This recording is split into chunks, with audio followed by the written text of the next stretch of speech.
তাকওয়া মানে একজন ব্যক্তি, আমি ঈমানদার, নিজেকে মনে করছি মুসলমান, এখন আমার করণীয় হলো আমার জীবনটা থাকবে তাকওয়ার উপর।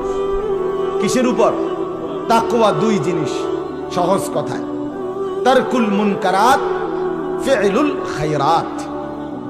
তাকওয়া হলো দুই জিনিস, আল্লাহর সমস্ত হুকুম, রাসূলুল্লাহর সমস্ত হুকুম পালন করা, আল্লাহ এবং রাসূলুল্লাহর সমস্ত নিষেধ বর্জন। খালাস। তাহলে আল্লাহর হুকুম যে পালন করে, আদেশগুলো নিষেধগুলো যে বর্জন করে, এটাকেই বলে তাকওয়া, এরই বলে মুত্তাকি।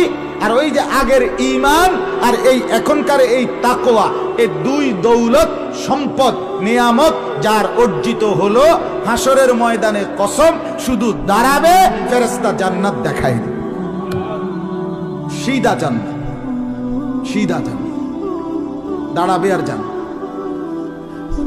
ওয়াসারিউ ইলা মাগফিরাতিন মির রাব্বিকুম ওয়া জান্নাতিন আরদুহাস সামাওয়াতু ওয়াল আরদ উইদ্দাত লিল মুত্তাকিন। রব্বুল আলামিন বলেন, বান্দা, আমি আল্লাহ মাগফিরাত নিয়ে অপেক্ষা করছি।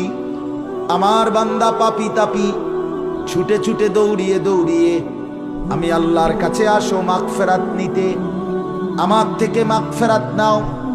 আর ওয়া জান্নাতিন আরদুহাস সামাওয়াতু ওয়াল আরদ, আসমান এবং জমিন প্রলম্বিত বিস্তীর্ণ, আমার জান্নাতেই প্রবেশ করে ফেলো। সুবহানাল্লাহ। উইদ্দাত লিল মুত্তাকিন।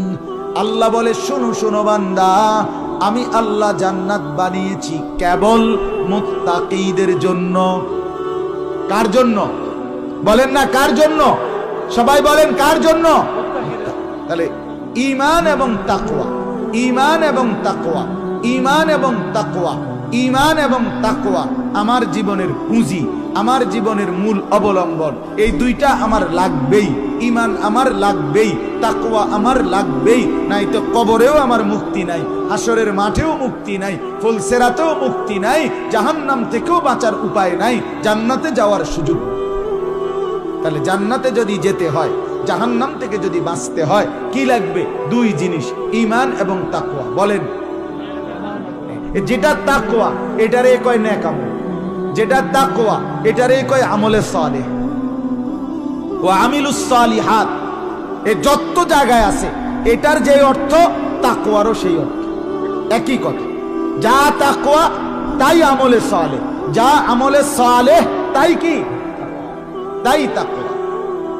তাকওয়া।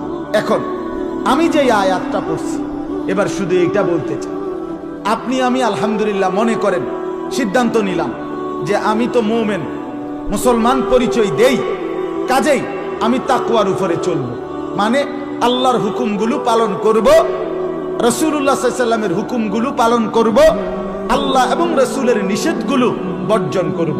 এখন আমার শুধু একটা প্রশ্ন থাকবে আল্লাহর কাছে, আল্লাহ পালন করব, সিদ্ধান্ত নিলাম, ওযু, গোসল, নামাজ, রোজা, হজ, যাকাত, জিকির, তেলাওয়াত, দান, সাদাকা, আওয়াবিন, ইশরাক, তাহাজ্জুদ, নফল, হ্যাঁ, এগুলো আমি করব।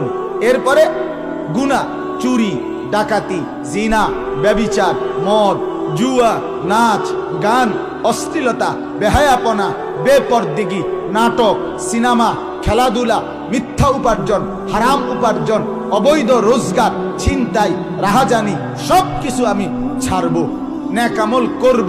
এটা যদি আমি মনে করি, সিদ্ধান্ত নেই, তো আল্লাহর কাছে এবার আমার প্রশ্ন, করতে করতে চলার পথে আমল করছি, গুনাহ ছাড়ছি, কিন্তু যদি কখনো আমল ছুটে যায়, গুনাহ হয়ে যায়, তখন আমি কি আর মুত্তাকি থাকবো না? আমার তাকওয়া তো ছুটে গেল, এবার আমি কি জান্নাতি হব না? আমি কি জাহান্নাম থেকে বাঁচতে পারবো না?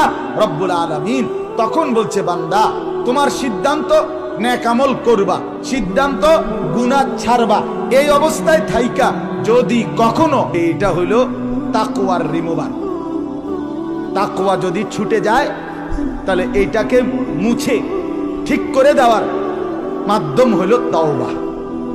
কি বলেন না? তাওবা। এইটাই এই আয়াত।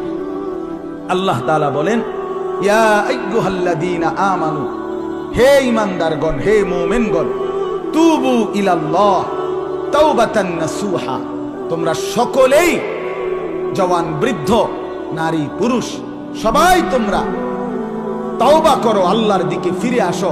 তাওবাতান নাসুহা, খাঁটি তওবা, খাঁটি ভাবে ফিরে আসো। তাহলে একজন মুমিন তওবা করতে হবে যদি গুনাহ হয়ে যায়, যদি আমল ছুটে যায়।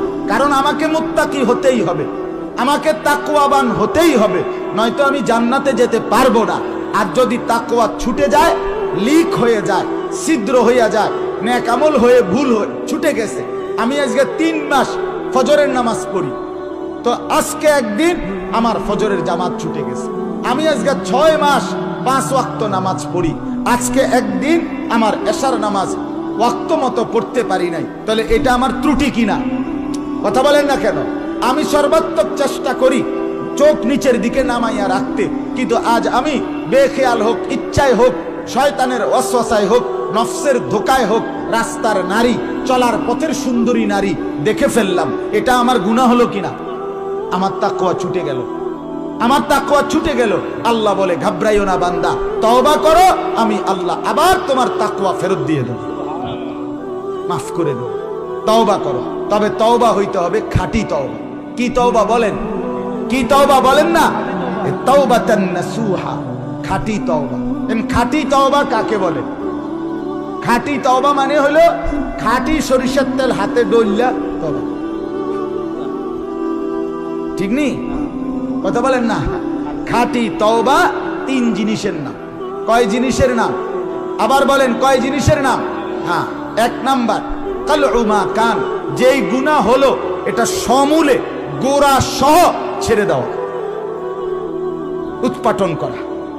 এই 1 নাম্বার, গুনাহ পরিপূর্ণভাবে ছেড়ে দেওয়া, যেটা করছি আমি, যে ভুলটা হইছে আমার।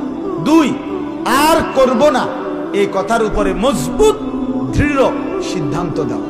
3 নাম্বার, লজ্জিত আমি মাওলা, এ কথা বলে চোখের পানি ছেড়ে অনুনয় বিনয় করে আল্লাহর কাছে মাফ চাও। এ কয়টা হইল? ওই আমার শায়েখের কথা আবারও বলি, হযরত বলছেন চ আকার চা, এটা কি না?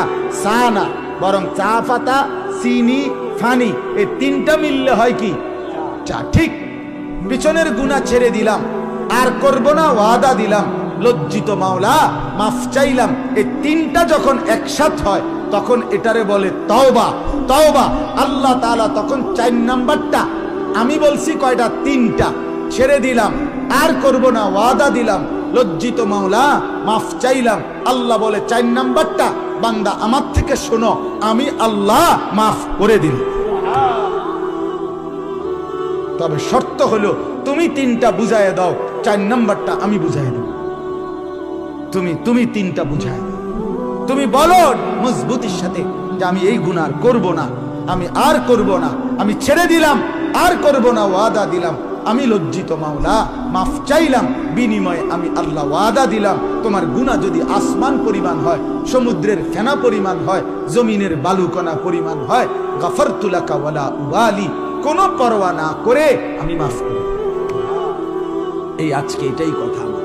আমার বন্ধু, তওবা ছাড়া, জীবনটা সুন্দর করা ছাড়া, নিজেকে পরিপূর্ণ মুসলমান বানানো ছাড়া, তাকওয়া ছাড়া আখিরাত মিলবে না।